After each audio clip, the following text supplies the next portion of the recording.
예수님의 제자가 되는 것이 쉬운 일은 아닙니다. 부자 청년의 경우를 보면 알 수 있습니다. 그는 예수님께서 네 모든 소유를 팔아서 구제하고 와서 나를 쫓으라 라고 말씀하시니 근심하며 돌아갔습니다. 이처럼 예수님의 제자가 되는 것이 쉬운 일은 아니지만 아주 보람되고 가치 있는 일입니다. 예수님의 제자가 되면 어떤 좋은 점이 있을까요? 첫째로 예수님과 함께하며 예수님께 배웁니다. 공자는 말했습니다. 조문도 오면 석사라도 가이라. 부러우면 아침에 도를 들으면 저녁에 죽어도 좋다라는 뜻입니다. 그는 사람 중에 유명한 사람이요 역사에 지혜 있는 사람으로 평가받는 사람입니다. 예수님은 누구십니까? 바로 도이십니다. 태초에 말씀이 계시니라. 태초에 도가 계시니라 라고 난회주에 번역하고 있습니다. 사람들이 도통했다고 말하는데 그 말의 참된 의미는 무엇일까요? 예수님과 함께하고 예수님과 소통하는 것입니다. 예수님과 함께하고 늘 예수님께 배우는 이것은 우리 인생의 큰 행복이요 기쁨이요 자산입니다. 그 옛날 스바 여왕은 많은 수행원과 보물을 가지고 예루살렘에 와서 솔로몬의 지혜를 듣고 보며 말했습니다. 당신의 신하들은 참 복됩니다. 왜냐하면 매일 당신의 앞에 서서 당신의 지혜를 듣기 때문입니다. 그렇게 말했습니다. 예수님이 말씀하십니다. 솔로몬보다 더 큰 이가 여기 있느니라. 그렇습니다.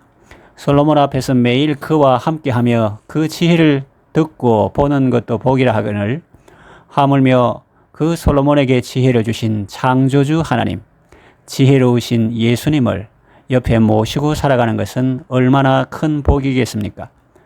선지자여 시인이었던 다윗은 그 기쁨을 이렇게 노래했습니다. 내가 항상 내 앞에 여호와를 모시며 그가 내 우편에 계심으로 내가 요동치 아니하리로다.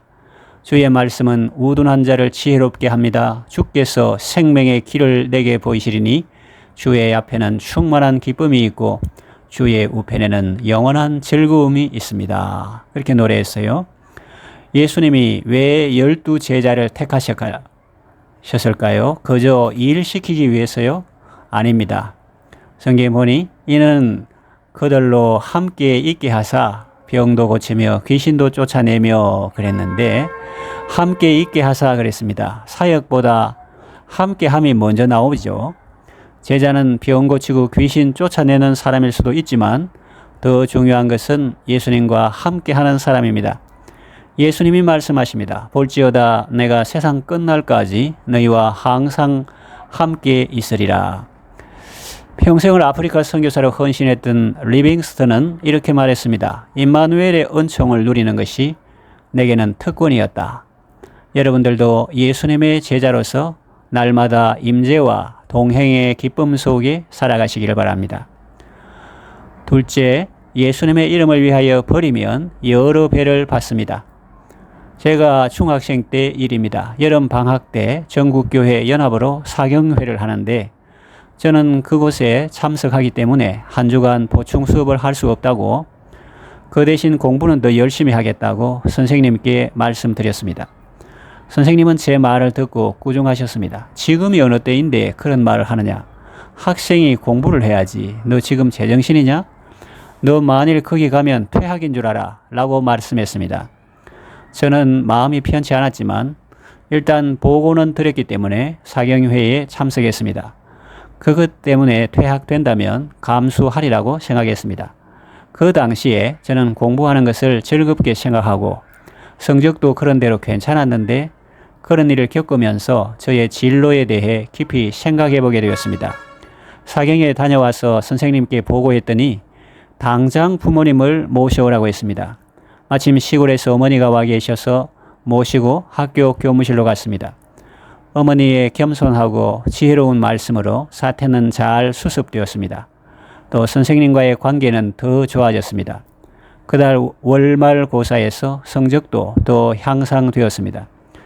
만일 정규 수업이라면 안 빠졌겠죠. 그런데 그것은 방학 동안 있는 보충 수업이었습니다. 법적으로는 자율학습이었습니다. 명목상은 그랬지만 실제로는 거의 강제적이었습니다. 제가 하나님의 말씀을 배우기 위해서 한 주 동안 학교 대신 사경에 참석한 것이 잘못이라고 생각지는 않습니다. 그러나 모범생이었던 저에게 선생님의 마음을 아프게 한 것이나 또 퇴학이라는 그런 말은 저를 매우 불편하게 했습니다. 내가 좋아하는 공부를 포기해야 한다니, 또 이것 때문에 사제간에 멀어져야 한다니, 아브라함이 독자 이삭을 제물로 바칠 때 심정이 이랬을까라는 생각도 했습니다. 다른 사람이 볼 때 모범생인 저에게 학교를 버리거나 혹은 학교에서 버림받는 것은 큰 일이었습니다. 그 정도로 그 일이 제게는 그 당시에는 큰 사건이었습니다. 그랬는데 결과적으로 어떻게 되었습니까? 하나님께서 제게 학교를 주셨습니다. 또 선생님을 주셨습니다. 선생님은 저의 어머니를 존경하는 것 같았고 저와 선생님과의 관계도 더 좋아졌고 성적도 향상되었습니다. 주의 이름을 위하여 버렸더니 여러 배를 주셨습니다. 그때 공부하면서 하나님께서 내게 지혜를 주셨구나 하는 것을 깨닫고 실감할 수 있었습니다. 제 아들이 전방에서 소대장으로 근무할 때 일입니다. 중대장이 바뀌고 많이 힘들다고 했습니다. 이 사람은 자기 점수 관리에 신경을 많이 쓰고 부하들을 자기 출세의 수단이나 도구로 생각할 뿐 한 인격체로서 존중하지 않았고 또 욕설과 폭언을 많이 해서 아들의 마음이 많이 상했습니다.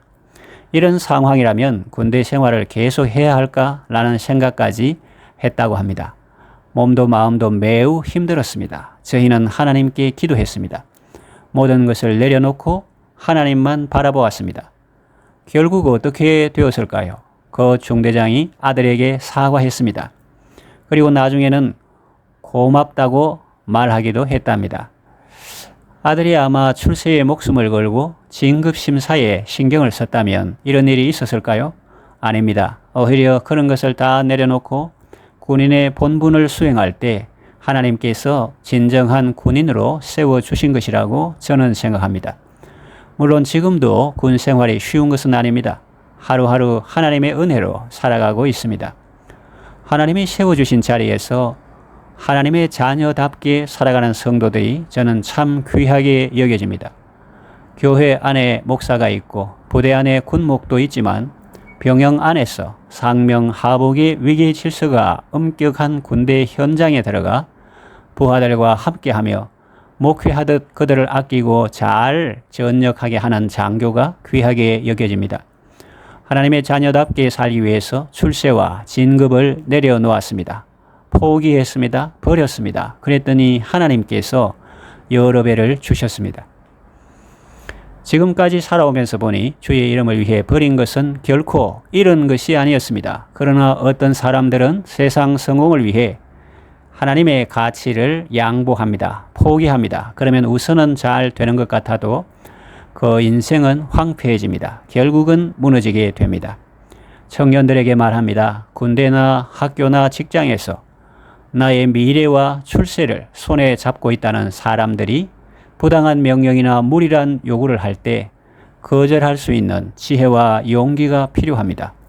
2000년 전 유대 광야에서 사탄은 예수님께 천하 만국과 그 영광을 보여주며 말했습니다. 내게 절하면 이 모든 것을 내게 주겠다. 그때 예수님은 말씀하셨습니다. 기록되었으되 주 너의 하나님께 경배하고 다만 그를 섬기라 하였느니라.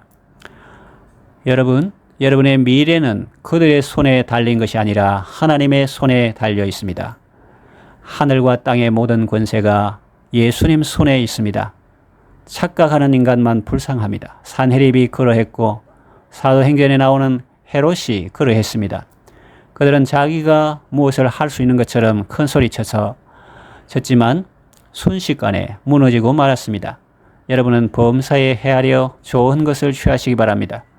세상 유익보다 그 어떤 것보다 하나님의 가치를 최우선에 놓고 최상의 것을 추구하는 삶을 살아가시기를 바랍니다. 셋째, 영생을 상속합니다. 예수님은 참 좋은 분이십니다.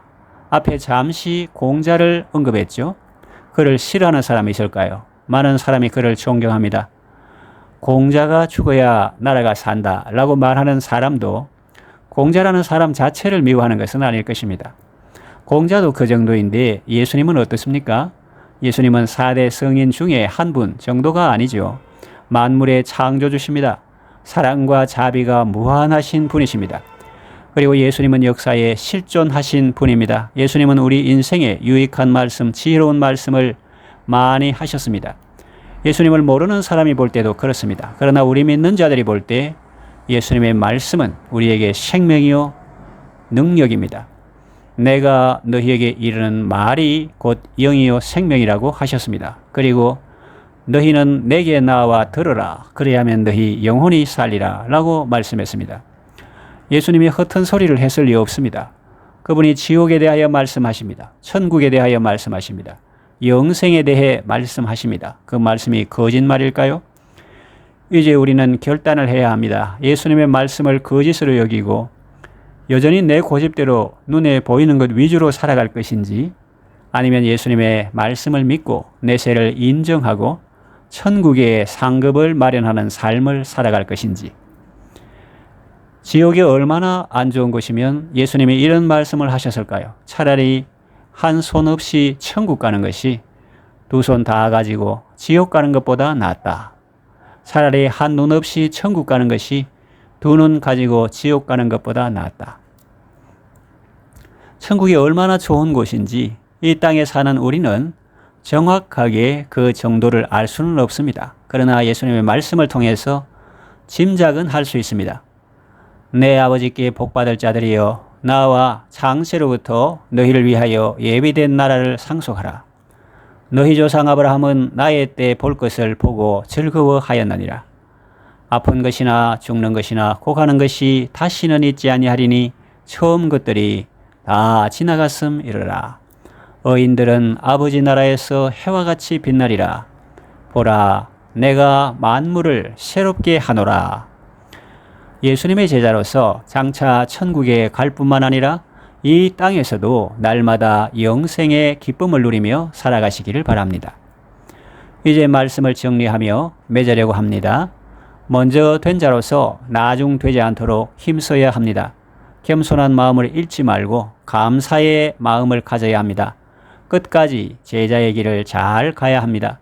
다른 사람과 자신을 비교하지 말고 언제나 주님의 은혜 앞에서 자신을 바라보며 감사와 겸손으로 끝까지 제자의 길을 잘 걸으시기 바랍니다. 그리하여 금생과 내세 모두 복되고 아름다운 삶을 사시기 바랍니다.